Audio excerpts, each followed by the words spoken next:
Welcome to Hope on Fire, relevant talk radio for young adults. Whether you're 25 or 45, there's bound to be a discussion that you care about. Our mission is to share practical ways to find God in your everyday life. Our host today is Sabine Vatel. Most of us have been deeply hurt or rejected by someone we trusted. As this book, Forgive to Live, points out, everyone has a grievance story. Many have felt the pressure to forgive and forget. If you are a Christian, you have heard that it's what Jesus expects of you. Yet some of you are walking around carrying a lot of pain. You don't have a clue on how to really forgive the person who has wronged you, and can't remember the painful event without feelings of bitterness. I am Sabine Vatel, your host for today at Hope on Fire, as we discuss forgive and remember. Chris Lang is my co-host today. And Hi, Chris, Sabine. Hi, Chris. And the last time that we spoke on forgiveness, Chris introduced us to his friend Jennifer Collins, who shared her story on the devastating loss of her beloved sister, Julie.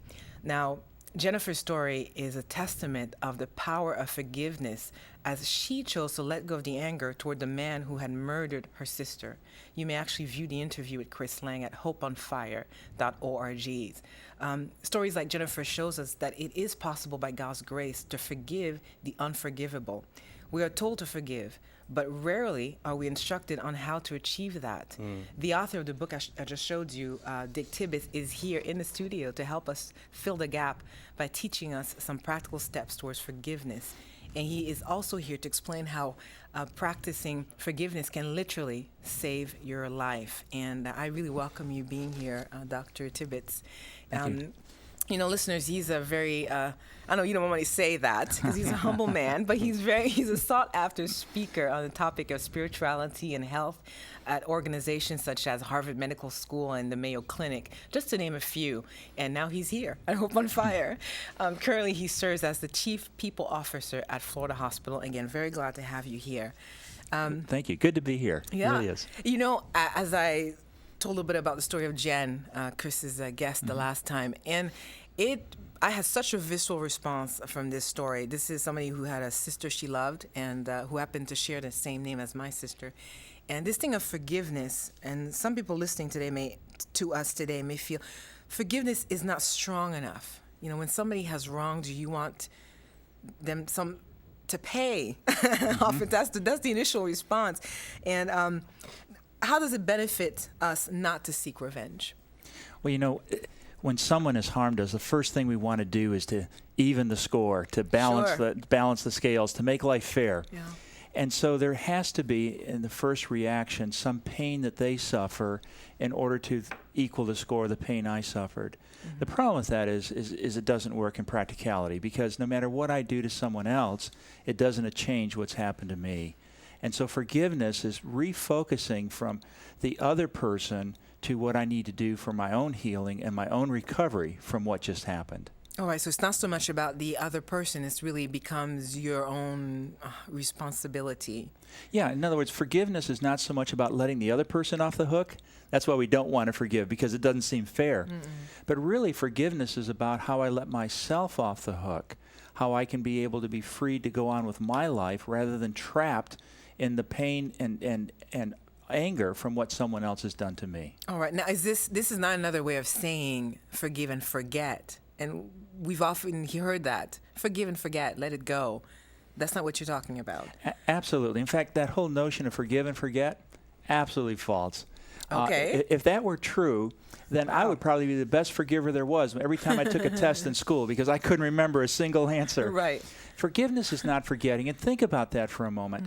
If someone close to me hurts me, am I going to wake up the next morning and see that person and be scratching my head and say, you know, something happened yesterday, but I can't remember what it was? No way. No. Forgiveness, in my book, I say forgiveness is not forgetting. Forgiveness is remembering in a different way. Wow. Very That's good. Sort of, I've heard the word reframing, kind of remembering in a different way. Okay. Well, reframing is how I remember differently. All right.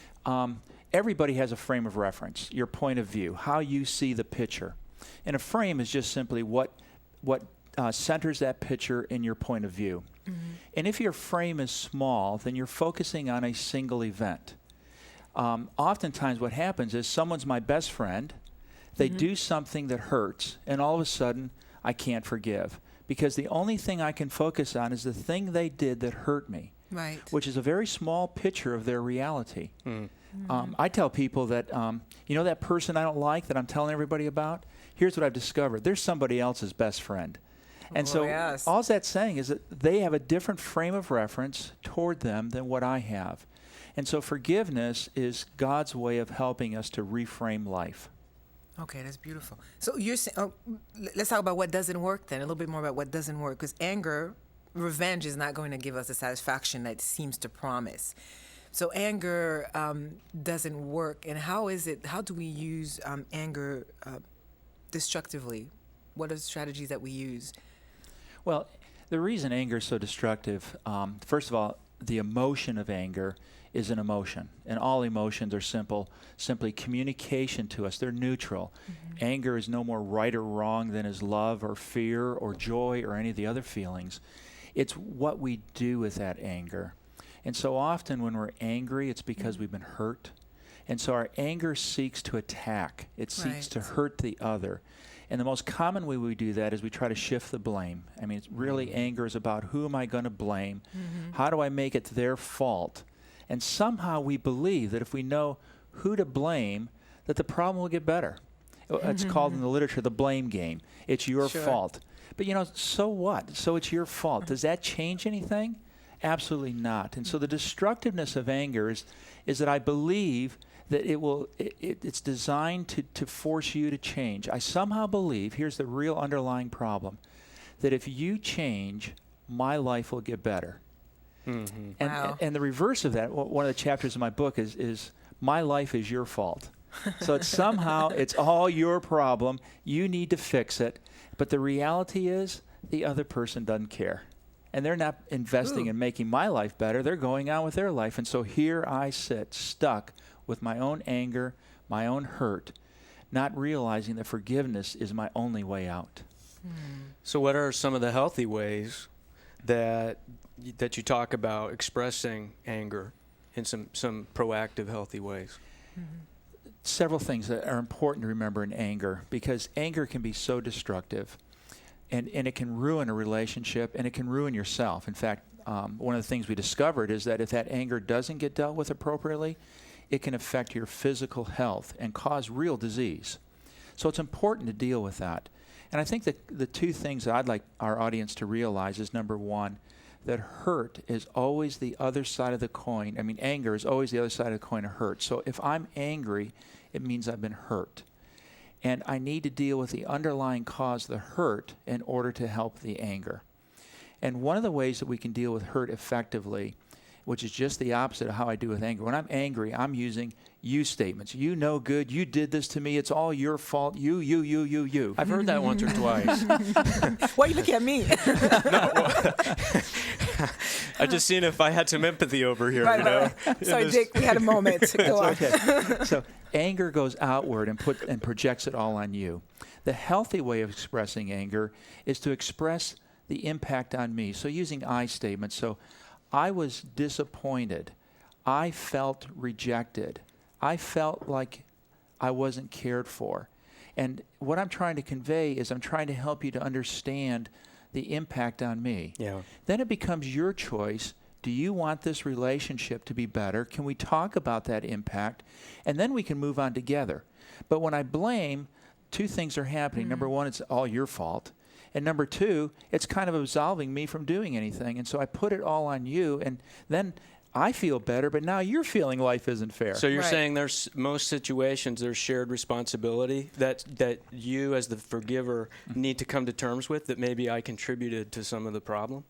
Is that what you're implying by that? In other words, I need to own what is my contribution to the situation, and I need to invite you to be sensitive to how you may have affected me. Because it's only as we share responsibility that we deepen relationship. Yeah. If it's all one person or all the other person, then it's just an individual response that they can choose to do or not to do, and there's nothing I can do about it. Now, in your book, you say that some people, rather than go that route, keep the pain. It's so miserable to to experience unforgiveness, but there's some of us who keep the pain raw and throbbing. That's the word you use. And how do we do that? How do people do that? Keep the pain alive, and why? When I've been hurt, we have an expression, a person is full of anger because they've been hurt. And the truth is, we don't store anger. There is no anger pouch or bag inside of you. What you store is memories. And every time you repeat that memory, by repeating the event, by rethinking, recalling the story, that thought arouses the emotion. And so I keep the pain alive by keeping the story alive. The very opposite of what we think. We think we keep the story alive in order to solve it, but it actually keeping it alive keeps me trapped. All right, so now how do you then, how do you stop keeping it alive? How do you change the story? How do you stop the story from coming back into your brain? Well, I have a concept in the book that I call reframing. And what that means is I tell the story in a larger context. To give it an example, when Christ was being nailed to the cross, his statement to those all around him was, "Father, forgive them." And then the second half of that sentence really captures reframing for me, because he completes the sentence by saying, "For they know not what they do." And at the immediate level, they knew what they were doing. They knew exactly what they were doing. But Jesus put a larger frame of reference, a larger context to what was happening, and the whole story became different. And it was in that larger context that he could find room to forgive. As long as we're focused on only the one bad thing, forgiveness is almost impossible. But when we put it in a larger frame of life, a larger purpose of life, it becomes a step easier. I see this story differently. Very good. Powerful. It is very powerful. You know, we're able to, you know, we know we can, perhaps we can think of some angry people in our lives. And you said how we have to take responsibility for our own behavior, emotion. Why is it so hard sometimes to do that? It's so easy to see somebody else's shortcoming. I can tell you why it's hard. Because you're the one that did it. and so you have made my life miserable. And so what can I do about it? You know, in some ways, when I don't forgive, I really refortify myself as a victim and say, my life is miserable because of you. And I create an unhealthy dependence because I'm depending on you. I'm looking to you to somehow do something that improves my circumstance. And when I do that, I've given up my God-given purpose in life to allow you. I mean, it's almost like this. The person that I like the least, I give the most responsibility to make my life better. Is that crazy or what? That is crazy. I want to forgive right now. That's a good motivation to forgive. And we invite our listeners to come back as we talk some more about how to forgive. Practical steps. Please come back.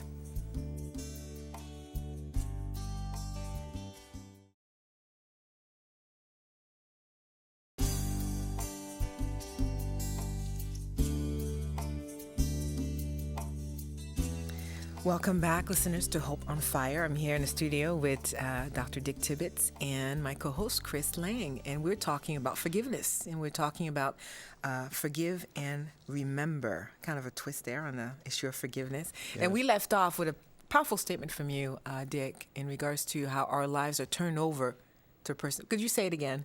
It's worth repeating. Yeah, I was trying to reel you in back to hear that again, but we ran out of time. All I was saying was that when we're holding a grievance or a grudge against someone, we're spending most of our time rehearsing that, thinking about it. And in reality, the person you're thinking about the most is the person you're spending the most time with. And my question was, why would you spend most of your time with a very person you don't like, hoping that somehow that will make life better? And so forgiveness just challenges our thinking about, what are we thinking about? Are we thinking about the hurt and the pain and the person that did to us? Or are we thinking about forgiveness and the freedom and moving on with our lives? Very good. Thank you for that. And we spoke about the emotion of anger, and I want to talk about the old adage that says that time heals all wounds. And as some who are probably listening, and what happens when time doesn't heal all wounds? Time doesn't heal any wounds. All it does is adds more time.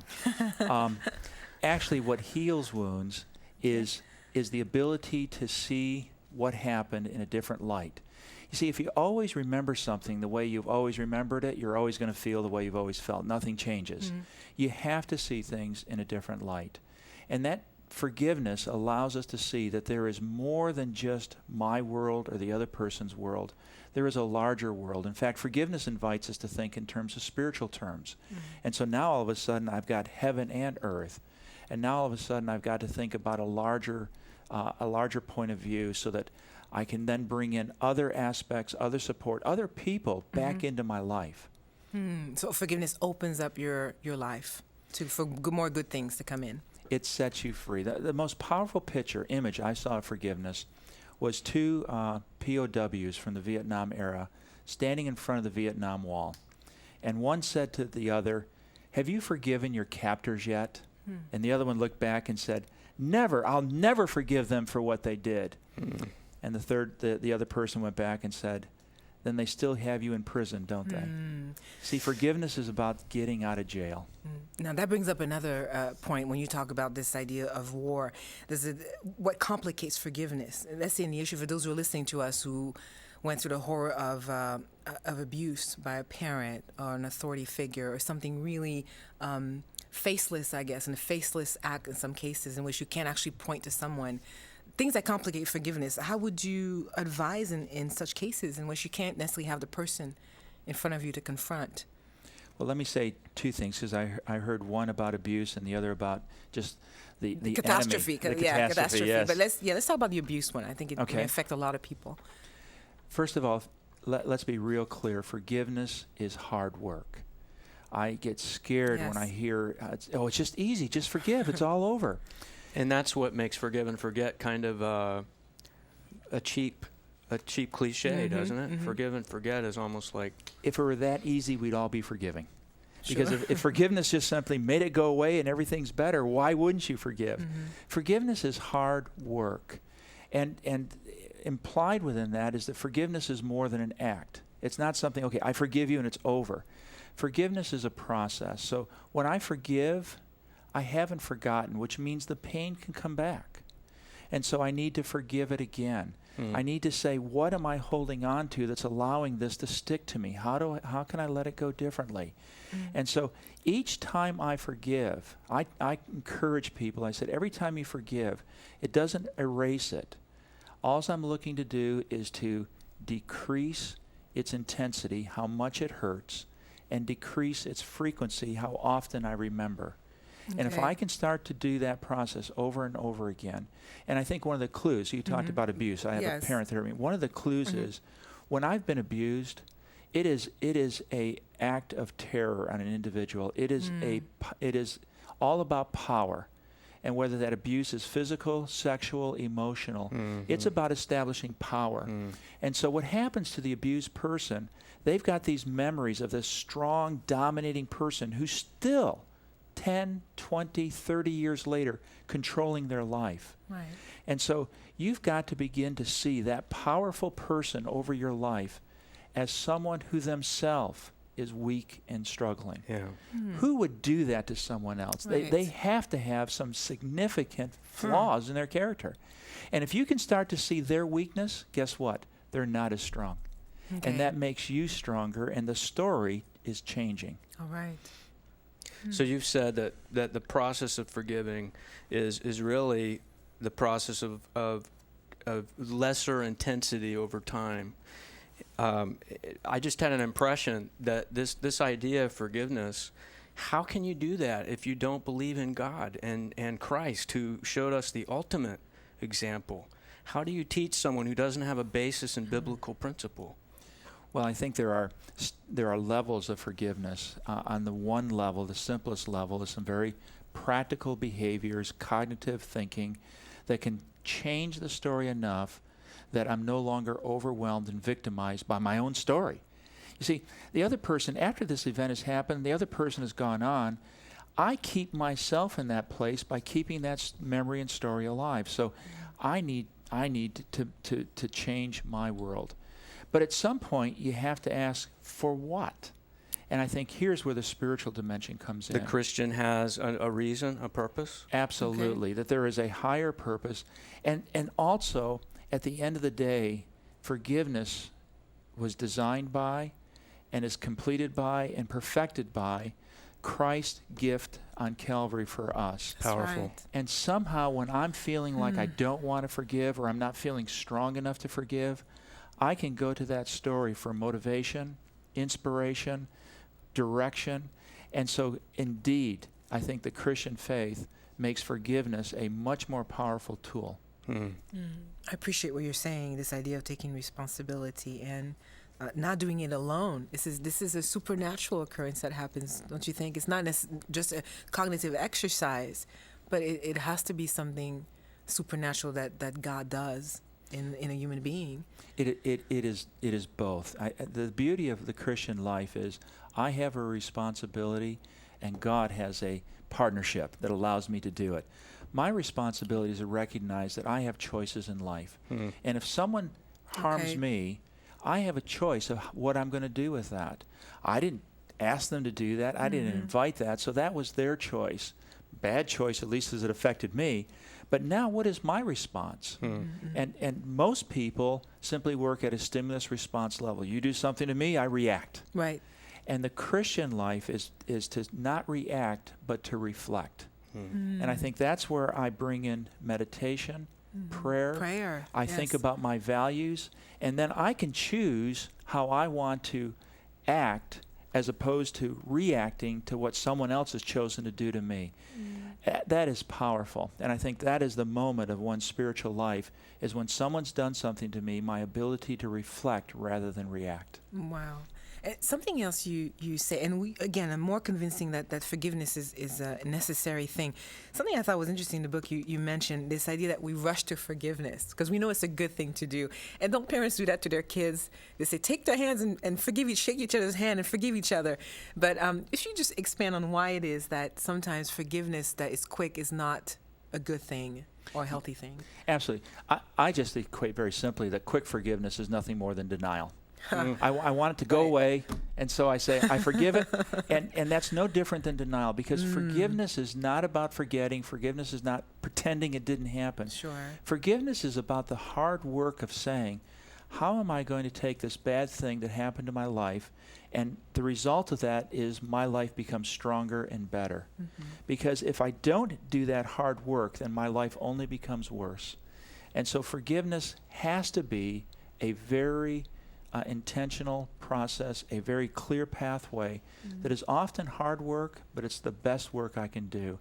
If I avoid that work, then I simply stuff it, and that's when it comes back later in life, bigger and stronger. Very good. You know, something else Chris Dick says in his book is that we hold on to grudges, and you're saying that there are actually some benefits to doing that. People must get something out of it.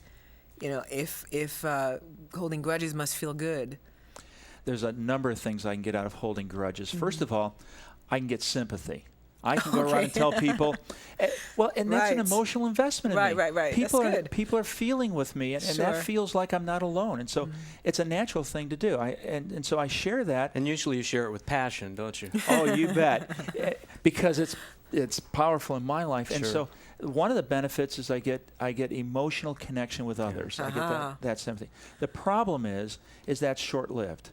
Because over time, guess what? People get tired of hearing that same story over and over again. Right. And you know that. When you hear somebody whining and complaining about something that happened to them, and that's all they can talk about, you're soon thinking, you know, that's your toxic. That's your issue. Stay away. Yeah. It becomes toxic. Now, you've spent a tremendous amount of time. I want to save a little bit of time on this research that you conducted with Florida Hospital and Stanford University, and how forgiveness affects us physically. Because we did say at the beginning of the program how it literally can save your life to forgive. If you can expand on that, that would be great. One of the original studies we did, which was just fascinating, is we had patients that were under their physician care with high blood pressure. And we brought them into a forgiveness training program to see if you could teach people with high blood pressure how to forgive, and as they practice forgiveness, their blood pressure would come down to the normal ranges. Okay. And so, and the theory behind that is that when I don't forgive, I'm left angry and upset. Right. And we know through the American Heart Association that anger can kill. Not getting angry, but holding on to that anger over a long period of time, because it constantly keeps my heart in a state of arousal with high blood pressure and hypertension. And so by teaching people to forgive, we actually measured two things. One is, can you lower the anger? And we discovered after an 8-week training program on teaching people to forgive that anger scores dropped to normal or below normal ranges. So it really does reduce anger.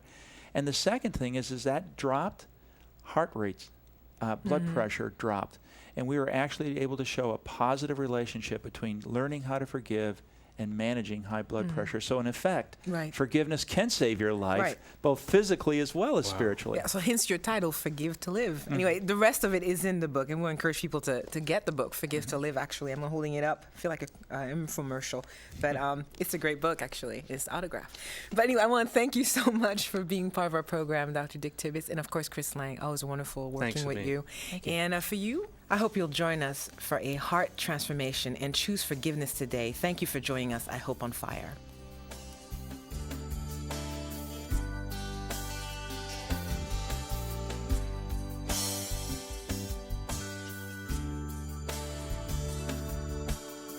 Hope on Fire is produced by Livestreams Media, a listener-supported ministry. To download a free copy of today's program or be a part of our social network, please visit our website at hopeonfire.org. You may also contact us by writing to Livestreams Media, P.O. Box 608513, Orlando, Florida 32860. Once again, that's Livestreams Media, P.O. Box 608513, Orlando, Florida 32860, or online at hopeonfire.org. Thank you so much for your letters and continued support. Until next time, may God set your hope on fire.